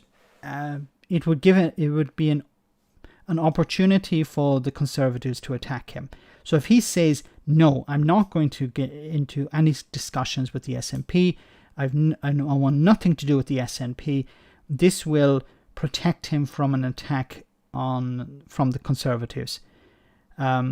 Now, they'll attack him on everything else, but this will take one of their bows out of their quiver, one of their arrows out of their quiver. It's going to reduce the number of attacks on him, and politically it would make sense not to. It makes political sense not to talk about coalitions anyway, because you don't know the outcome. You can form pacts in particular constituencies to keep the Tories out, for example, but you can't. It's not a good idea to talk about coalitions before you actually have the general election. Parties will say we're in it to win. They will not say we're in it to form a coalition, because then what's the point in vote? Because not everyone will vote for that part. You know, if you say we're going to form a coalition with the Liberal Democrats, well, there are people in the Labour Party who don't like the Liberal Democrats and say, I prefer the Tories than to have some sort of coalition. You know, I'll vote Labour and no one else. But if I think you're getting into bed with the Lib Dems, then that means that you're going to water down some of your policies. You're going to take on board Liberal Democrat policies. And I'm not voting for the Liberal Democrats. Now, I'm not saying everyone is like that, but a lot of people think that way. And then the same for other parties, the Liberal Democrats. You know, a Liberal Democrat voter could be somebody who used to vote conservative, and they may not like the idea of the Liberal Democrats going into coalition with the Labour Party. They may expect it to happen, but they may not really like the idea. They would prefer, I'm voting for my candidate based on these policies, or because this candidate is a Liberal Democrat. And the same with the SNP. The Labour Party don't want to talk about the SNP because it's a distraction, and we don't know what's going to happen. It's possible, it's maybe even likely, that they will form some sort of agreement with the SNP if they don't win enough seats. And one of those conditions could be, we're not going to stand in the way of a second referendum. But it's still early days.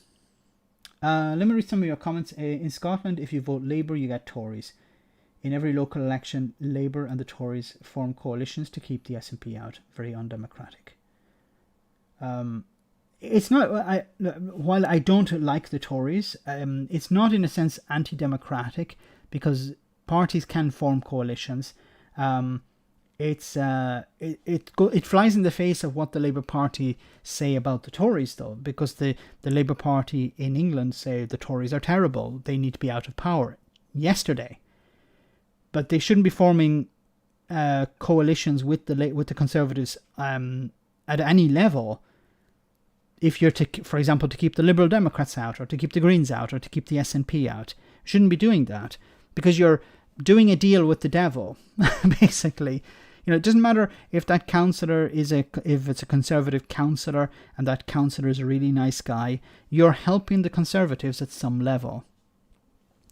You know, that council could be the difference between helping the Conservatives at the general election or not. Maybe I'm grasping at straws here, but it's not a good idea to sign up with, because they're the polar opposite of your policies. Like, even at a council level.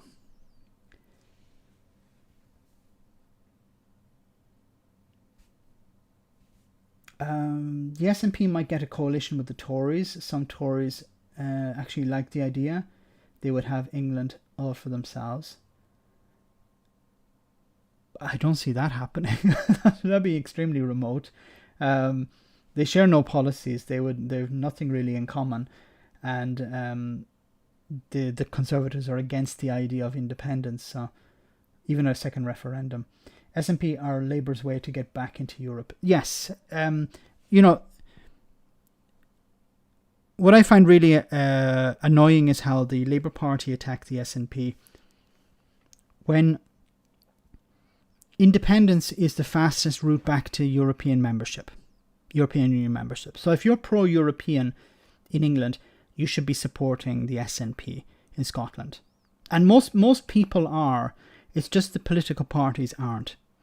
So if I've spoken to a lot of people online, people who support the Labour Party in England, and you know they all support the idea that Scotland needs to go it alone. if they want to get back into the European Union. And if they do, we would support them on that. The only people who don't seem to be doing that is members of the Labour Party itself. And I think it's a structural problem. I think if you were to ask individual MPs off the record, they would say, yeah, it's like, if Scotland wants to, if we want to get back into the European Union, Scotland would be the first. And, there's a risk that we'd never get there if we have the Tories in charge. Across the road from the setting for Nicola Sturgeon's announcement, someone was staging a bit of a distraction. The Queen misses a lot of engagements of late, but kept this one. Just as, in the building next door, the First Minister was declaring Scotland should have a second independence referendum next autumn. I want the process set in train today to lead to a lawful constitutional referendum and for that to take place on the 19th of October 2023. Knowing that constitutional matters are reserved to the UK Parliament, not the Scottish Parliament, and that people will be queuing up to refer her to the courts, Nicola Sturgeon decided to short-circuit the whole thing and refer herself, knowing that most constitutional experts think the Supreme Court will tell her she has no right to call such a vote. If it does transpire that there is no lawful way for this Parliament to give the people of Scotland the choice of independence in a referendum, and if the UK Government continues to deny a Section 30 order, my party will fight the UK general election on this single question: should Scotland be an independent country? Nicola Sturgeon was under huge pressure in the party and beyond, wasn't she, to have a referendum as soon as possible, to show that the flame still burnt. She's done that, she's proved it, without the inconvenience of having to have an early referendum. Oh, I think this is, I take my hat off to her. This is a very, very good tactic. If the Supreme Court says no, then Nicola is off the hook with the activists. I tried to get the referendum, we've all been talking about. She was under a lot of pressure. A lot of pressure, but that gets her off the hook. We will have to vote yes. No. Nicola Sturgeon knows polling suggests there isn't an appetite in Scotland to revisit all this as soon as next year. I'm not going to take lectures from the man who undermined the entire economy. We are going to the polls in just 2 days' time. Isn't it the case that the pandemic Nicola that said she wanted to pull us through is gone, and the partisan Nicola Sturgeon that wants to divide our country is back, pursuing a referendum that 2/3 of Scots don't want right now? What do you mean 2/3 of Scots don't want? If a majority of people voted for parties that support a referendum, like, where is he getting these numbers from? Is it a poll from the Daily Express or something? One who helped the British government negotiate the last referendum thinks repeated refusals from London to grant a second one could fuel Nicola Sturgeon's cause. The longer this goes on, where that principle of self-determination for Scotland is acknowledged, but the UK government says, nah, not now. Maybe come back in 18 years' time or 17 years' time when it's 25 years since 2014. Doesn't matter how you voted the next general election, doesn't matter how you voted the next Holyrood election, etc., etc. I think at some point we have to start rethinking and redefining the British Constitution, because that is not a union of consent. Yeah. So we Exactly. This idea that, if the Supreme Court say no, then the SNP will say, okay, we're going to run on a single issue of independence. If the UK government says no after that, then that's serious, because a party will have won a majority on their manifesto, and the UK government in Westminster would be blocking it, blocking the will of the Scottish people. And I think that'd be down very dangerous territory. That's why I think it could actually benefit having a Labour government in charge, because a Labour government, I hope, would be more open to respecting democracy. The Conservatives know. Like we've seen how when it comes to Northern Ireland, we hear about how the consent, there must be respect for both communities when it comes to the protocol. There was no respect for both communities when it came to Brexit. The vast majority of people in Northern Ireland voted to remain in the European Union. That was ignored. The majority of MLAs in the Northern Ireland Assembly support the protocol. That is being ignored. Majority of businesses in Northern Ireland support the protocol. That's been ignored. What isn't being ignored is the right-wing DUP and TUV. They're being listened to, even though they are the minority.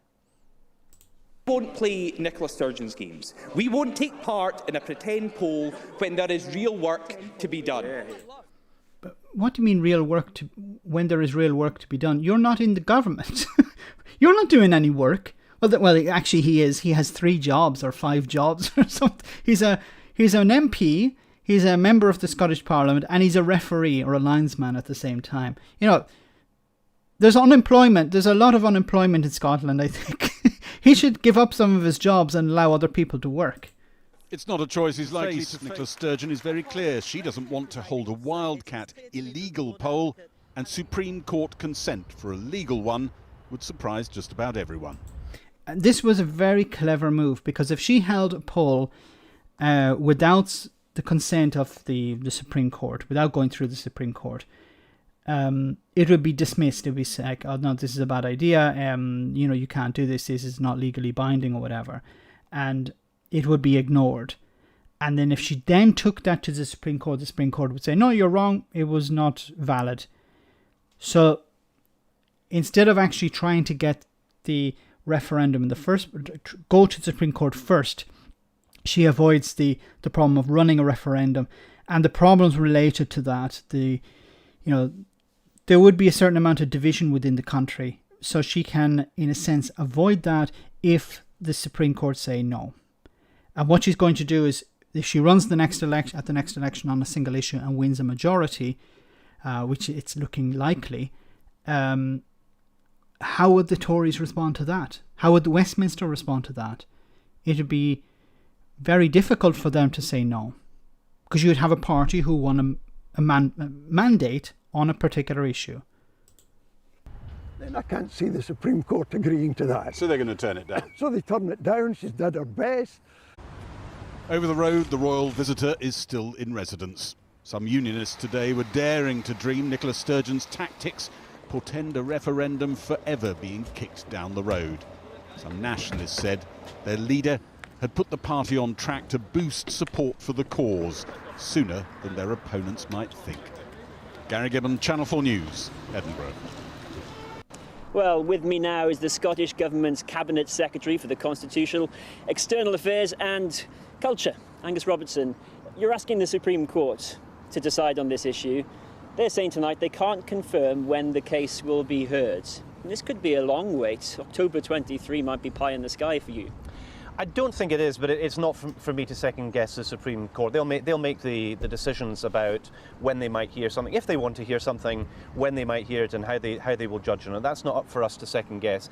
I think what everybody can agree on, though, is that there has been a point of contention about the Scottish Parliament being able to legislate for a referendum, and what's absolutely crucial for us is that we have a legal, agreed and constitutional route forward to determine Scotland's future. It's important for people on both sides of the argument that we have an agreed process. Now, you might say to me, forgive me, a referendum, this is about how far you can go as a Scottish Parliament, isn't it? What's reserved for Westminster and what you guys can do.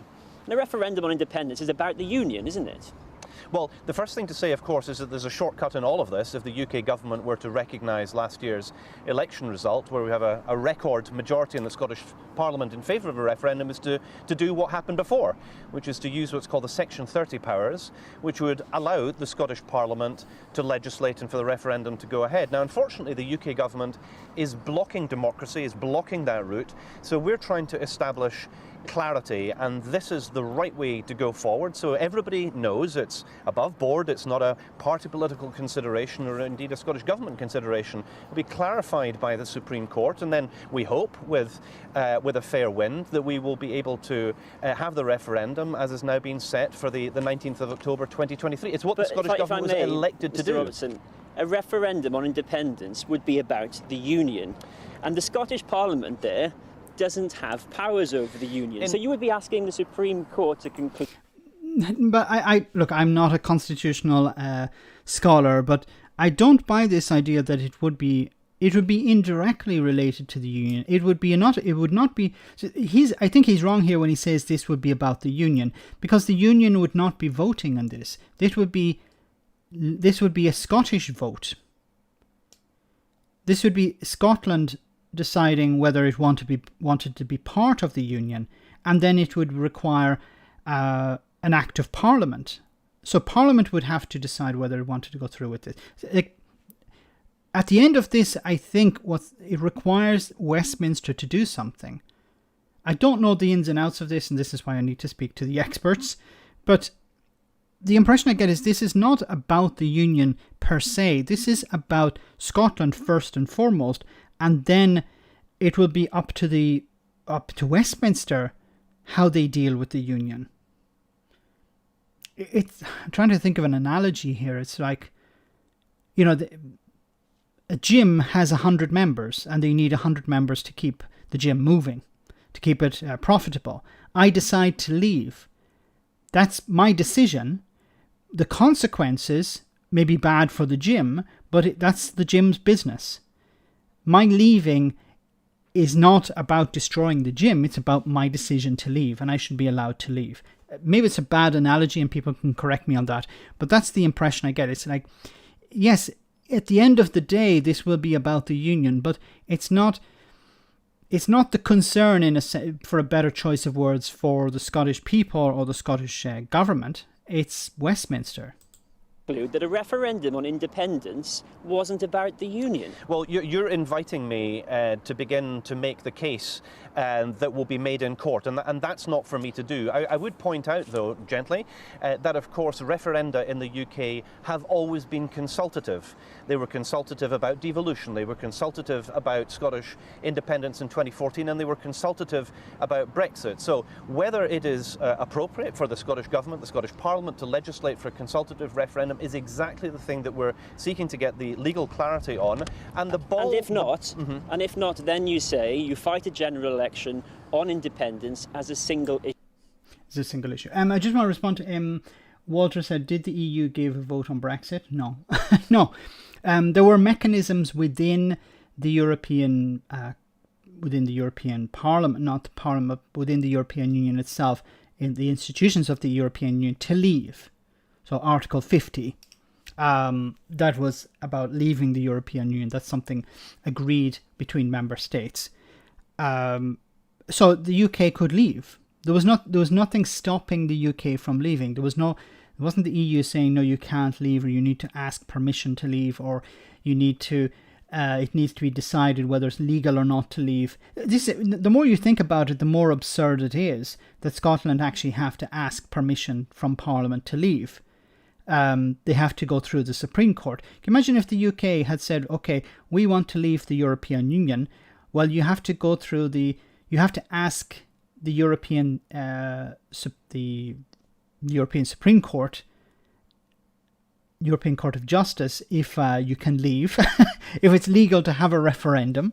That would have been very interesting, wouldn't it? I mean, I'd love to speak to a Brexiteer about that. How would you have viewed the European Union if they had demanded a sort of, if you had to ask a sort of Section 30 from the European Union? I don't think it would have gone down very well.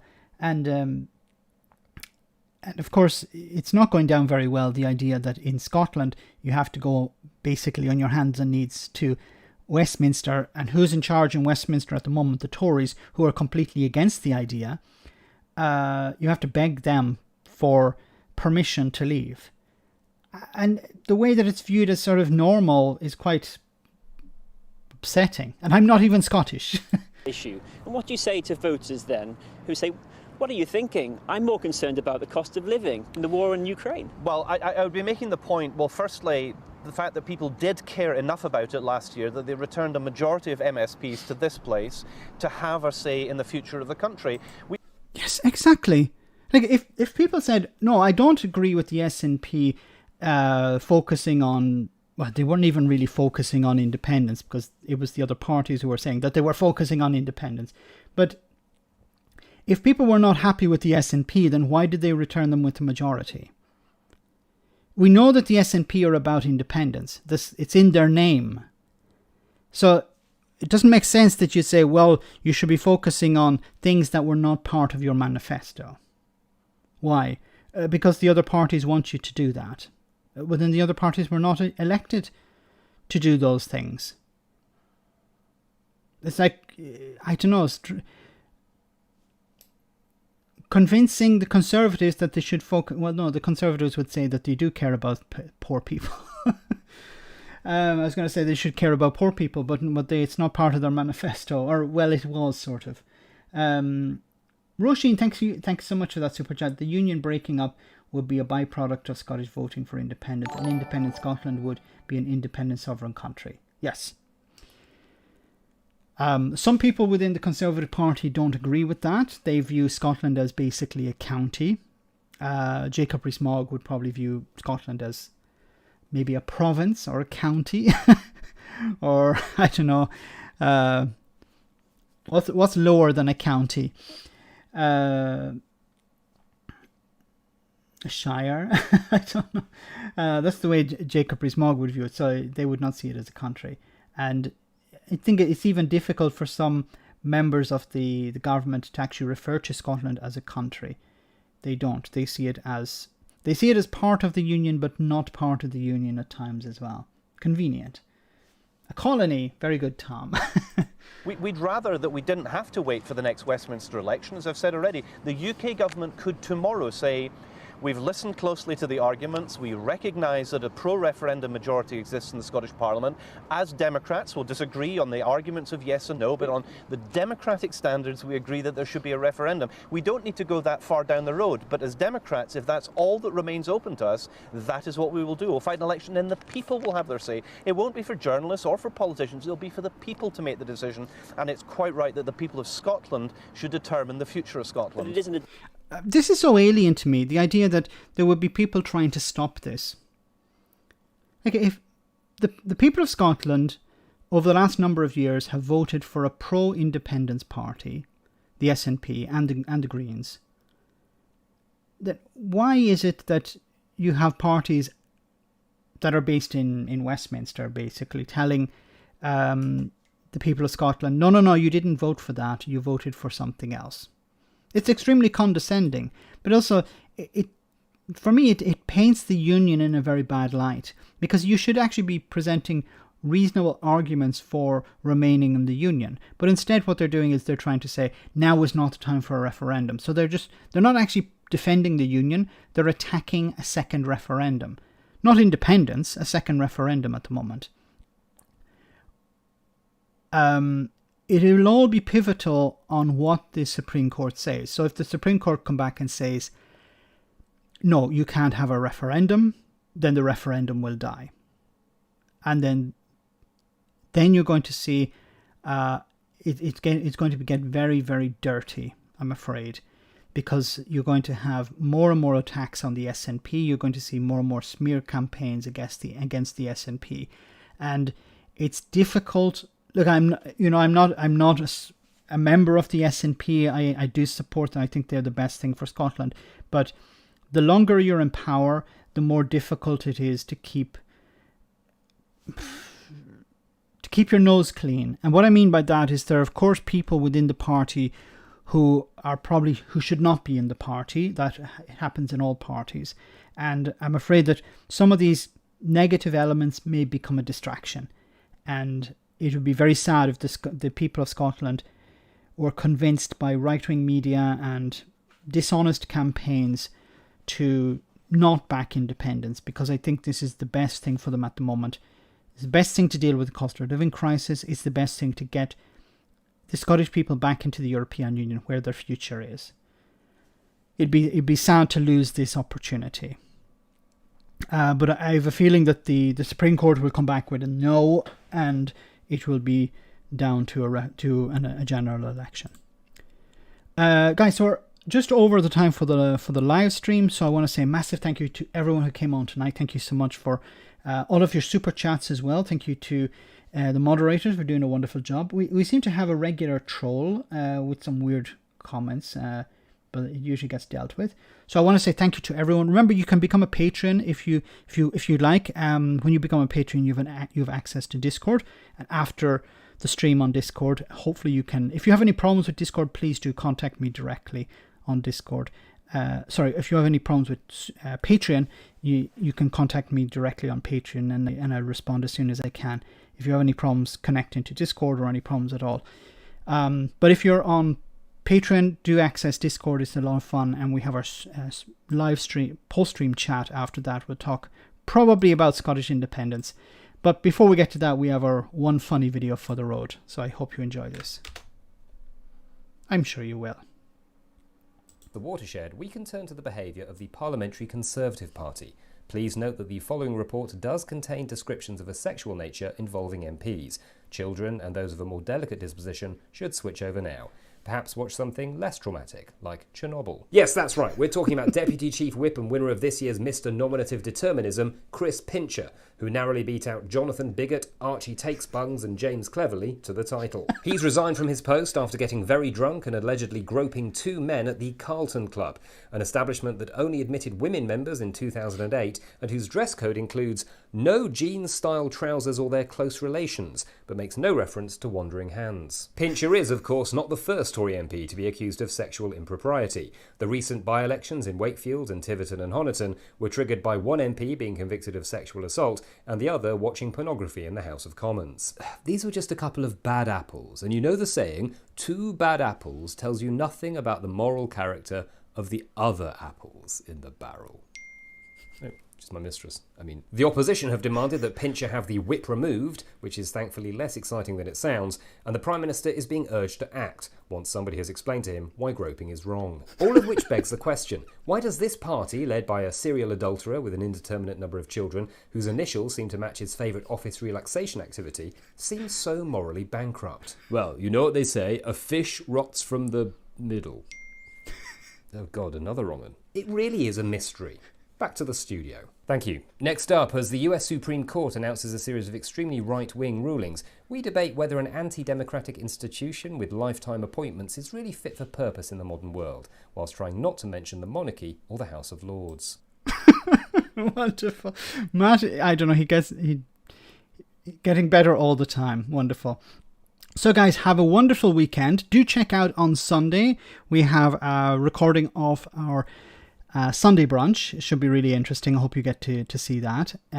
Pre-recorded, so you won't be able to interact, but you should be able to enjoy it anyway. Some very interesting guests. Some of them very famous. Some of them, well, you should know, definitely one of them, you should know her very well. So I hope you enjoy that. See you next Tuesday, same bad time, same bad channel. Have a great weekend, and as always, take care. Good night.